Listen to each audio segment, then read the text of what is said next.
Floyd Wallace gets angry at his side chat and bans his major donors from his dates as he decides to stop live streaming, ignores his fans' complaints that they could see him whine about life, and sit in bed if he stayed in America. Craig Hendry and Long Island audits top the charts for November.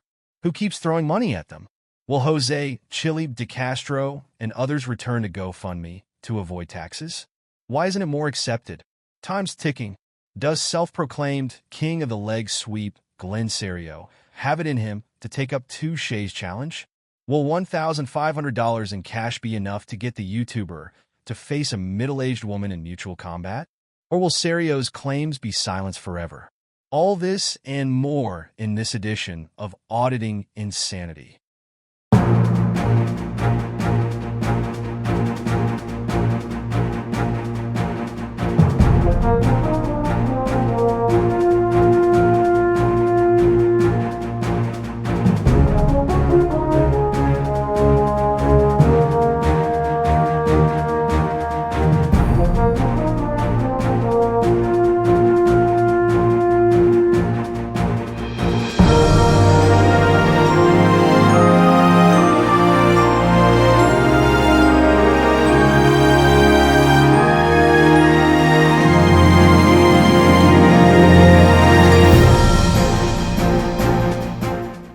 Good afternoon. I'm AI Johnny Jones, and I'm risking my AI life on Cyber Monday to bring you another edition of the Auditing Insanity Newscast brought to you by ReallyCoolNews.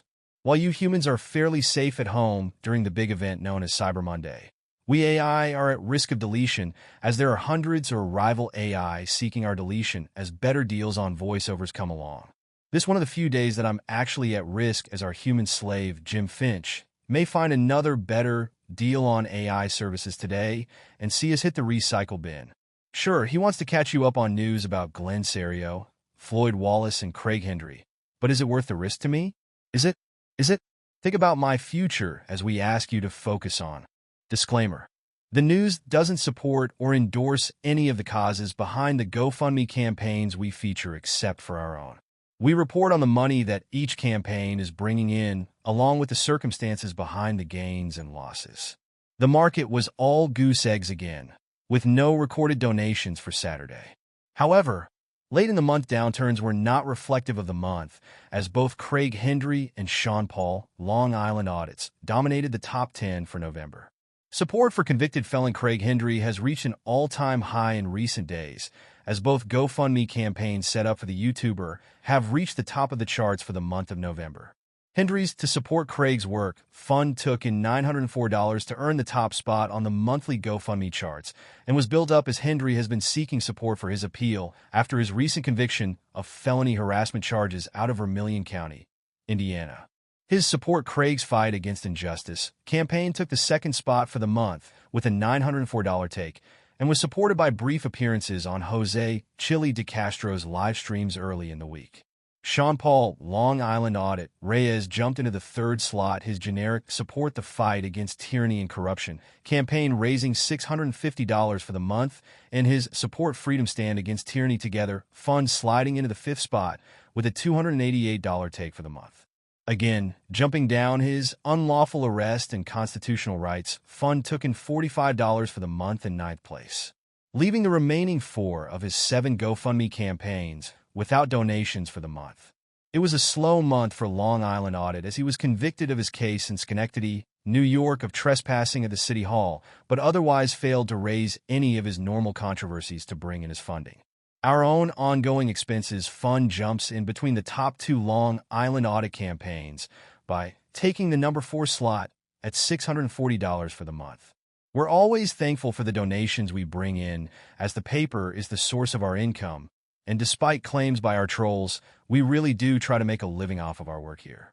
Christopher Direct D. Ruff slid into the 6th slot for the month, with 2 donations totaling $120. This was surprising as Ruff is riding a wave of good faith, as his attacks on fellow auditors have drawn considerable interest to his late-night live streaming efforts. In 7th place comes Liberty Troll and his Support the Fight for Our Constitutional Rights Fund, which took in $98 for the month, followed at number 8 with Christopher Denver Metro Audits, Cordova's Defend DMA in the Fight Against Corruption and Oath Breakers fund, which brought in $70. Both are surprising as they started the month with strong showings based on the arrest of Liberty Troll and DMA getting out of jail. They completely fizzled, however, as both men failed to promote their campaigns. The Angry Vets Boost Scars Mission for Veterans and Citizens campaign rounded out the top 10 for the month with a $20 take. We'll check in with the top 10 funds again on December 16th with a mid-month report. We need your help. This newscast is funded by your donations along with what we make from our YouTube channel per month. While we did achieve full monetization on YouTube, we still need help to get through monthly expenses and keeping the lights on to bring you the paper and the newscast each day. If you can afford it, please consider donating to the GoFundMe run by this very channel. All donations literally go to keeping the lights on, eating, and writing news stories to feature here and on ReallyCoolSite.org. If you can't afford to contribute, please watch the advertisements on our videos and like, share, subscribe, and comment.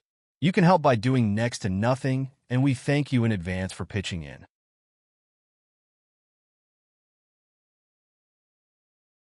Wallace bans live streams after fans offend dates. Floyd Wallace's return to Colombia brought more changes as he started a new fundraiser for his trip to Brazil and announced a controversial change to his live streaming efforts after a series of failed dates in Colombia. On the first of 2 Saturday live streams, Wallace said he felt uncomfortable in Colombia, and while he was successful in finding sex with dates, he didn't feel like he was home in the country and expressed his longing to leave the country and go to Brazil. Wallace reminisced about his time in Brazil with Austin Holloman and said he regretted going to Colombia as his first choice on his sex tour, despite his hookup with the stud, as Brazil was where his channel previously flourished. Over the course of the 2 live streams, Wallace stayed true to form and started a $233 fundraiser for his plane ticket to Brazil in the first live stream, then a second $340 fundraiser for his Airbnb accommodations in Brazil. All in all, asking for $573 from his fans to support his continued sex tourism. By the second stream, Wallace further announced that he would no longer live stream his dates in the countries he visits. He said he would edit the dates and release them as produced videos later on, which is a major change to his policy. Originally blaming it on the possibility of copyright strikes from the music played at the locations he visits, he later stated that it was because of the negative reaction from his side chat during lives, which pisses off his dates and ruins his chances for further sexual activity. Wallace's side chat, which funds his sex tourism, is also known for its negativity. Most of his biggest supporters hate watch the YouTuber and love to harass him and make disparaging comments about his dates in order to sabotage the dates. His decision to exclude the side chat from his experiences outside of his Airbnb or with dates drew a strong reaction, with most of his supporters refusing to give him money. As one supporter pointed out in the second live stream, they can witness Wallace whine and lay in bed when he's in the United States. There's no real reason to watch if he's in Colombia and still whining and lying in bed instead of going out and having adventures. That observation set Wallace into a fit as he began to chastise his supporters as he had to pay for the trip to Colombia with his own money as no one supported him. Since no one was paying him, he said he would no longer feature anything of interest until someone started funding him again. The YouTuber also blamed the recent exposure of his channel to women in Colombia and the doxing of his Terry alias as sources of his problems. Wallace ranted that since women now know about his live streams, they get their English-speaking friends to monitor the stream and then text them if he's said or done anything inappropriate. Those friends also monitor comments in Wallace's side chat and alert his dates of what is being said. There were no updates provided about Wallace's previous fundraiser for $150 to raise money for his probation fines. He also did not explain why, when he had $2,500 budgeted for the trip, he simply did not pay those fines before leaving the United States. Wallace is expected to live stream again later today.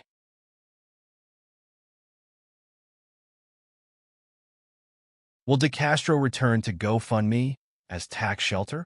Our recent article on the pending implementation of a lower tax threshold on cash applications such as PayPal and Cash App has brought about a realization that turning to GoFundMe may be a way for auditors and others to avoid paying taxes on contributions from their followers. Currently, in the United States, unless a GoFundMe campaign offers goods or services in exchange for donations, the money brought in by the campaign is generally considered to be personal gifts. It is not considered earned income and is not tax deductible for donors. Our ongoing expenses campaign, for example, which took Sunday with a $100 donation and was the only active campaign for the day, does not promise anything in return for donations. We clearly state that the donations go to a basic supplement of our living and working expenses as we produce the paper. Which is true. We use the money earned to supplement the money we make as an independent contractor for Google. Thank you, Denver Metro Audits, for the job description. In order to provide you both the paper and the newscast each day without having to work a full-time job.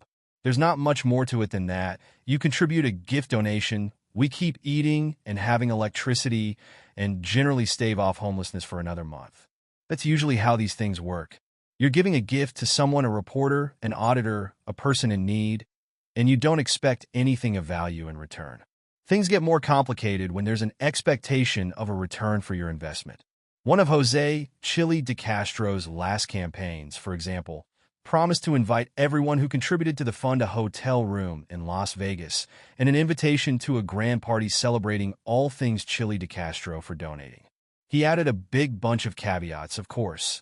The campaign must have achieved its enough money to fund his lawsuit. He must win his lawsuit against whomever he would be suing, presumed to be Justice of the Peace and Zimmerman at this time. And he must have received a 7-figure award from the state of Nevada, and he would only expend the amount of money he took in to fund the party.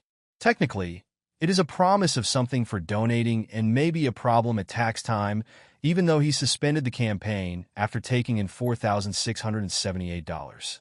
Out of the $55,135 he made in GoFundMe contributions this year, he can probably afford to pay taxes on nearly $5,000 of it, since he'd still effectively have $50,000 to work with that is essentially considered tax-free gifts. Sean Paul, Long Island Audit Reyes, is another who has greatly benefited from GoFundMe over the past 2 years. He's currently taken in $110,828 over 7 active campaigns in the last 2 years. He makes no promises whatsoever in giving anything back to his fans, and for the most part, he's banked over $100,000 without having to pay taxes on it. So, will all auditors suddenly switch over to GoFundMe since the money is essentially tax-free? Nope. A GoFundMe campaign takes time, and it takes effort, and it takes a dedicated fan base or some sort of national exposure to get regular funding. That means work, that means promotion, that means begging at times for your campaign to meet its goals. Every one of these columns ends with an advertisement for our own campaign. And even then, we only survive with the help of our hate watcher, who expects a regular column about the market every day just to torture us. For the average auditor, sending someone to a GoFundMe for support doesn't offer the instant gratification that Cash App and PayPal offer, as it takes a day or two to get a payout from GoFundMe. GoFundMe also takes a cut of the money donated that's similar to the cut taken by PayPal on a business account. Is that cut enough to turn someone off from putting any effort into their campaign? Well, these are auditors, and auditors, like most people, tend to like instant gratification and money, and oh hell to the yes, even if it means a bit of worry at tax time. The trade-off of instant gratification and the full amount donated going into their pocket will always pose a problem for GoFundMe to truly be an alternative. That said, if you like what we do here and you'd like to keep us around, you can donate to our campaign at the link on screen.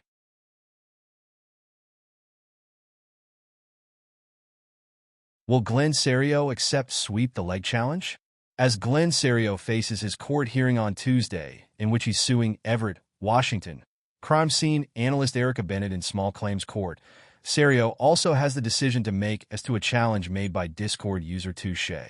Touche challenged the mighty Serio to sweep her leg after tomorrow's court appearance some time ago, putting up $1,000 of her own money and another $500 provided by YouTube user JaneDoe6181 to give to the YouTuber should he be successful.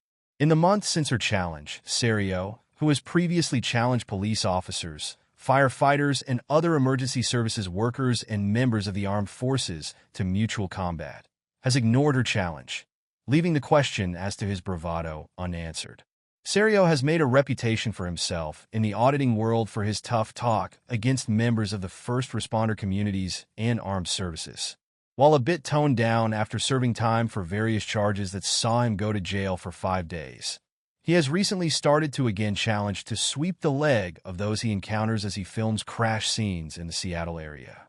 In his most recent video, Serio claimed that years of football and wrestling training in his youth has left his body with the power to shatter kneecaps with his strikes and bring the mightiest of mortals to their knees.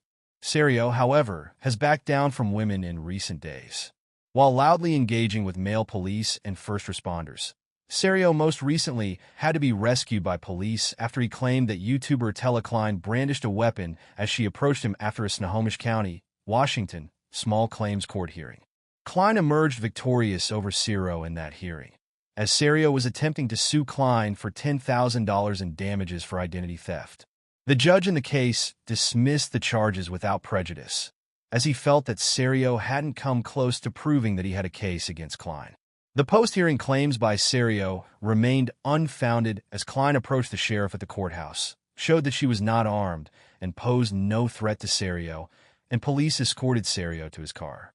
If Serio accepts Touche's sweep the leg challenge on Tuesday, it will mark the first time anyone has seen Serio, who claims to be a world-class fighter, engage in physical combat with anyone.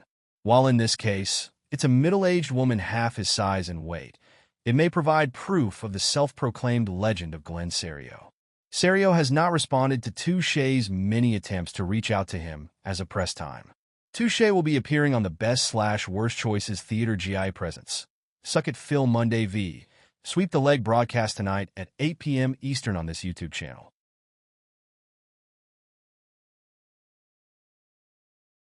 And we're back. Haha, assassins, we've survived another Cyber Monday. You had your shot. You didn't take it, and all of us have survived unscathed. That said, we hope that you made out on so-called deals today and have decided to challenge the status quo in your own uniquely human way. Remember, tonight, joining the humans on the Best/Worst Theater GIA presents Suck It Phil Monday 5. Sweep the Leg, we'll have Touche, who will update her challenge to Glenn Serio to sweep the leg. Tomorrow is the big day. Will Serio back out of a challenge? Or is he the king of the leg sweep? On that note, we'll be back tomorrow with another edition of Auditing Insanity.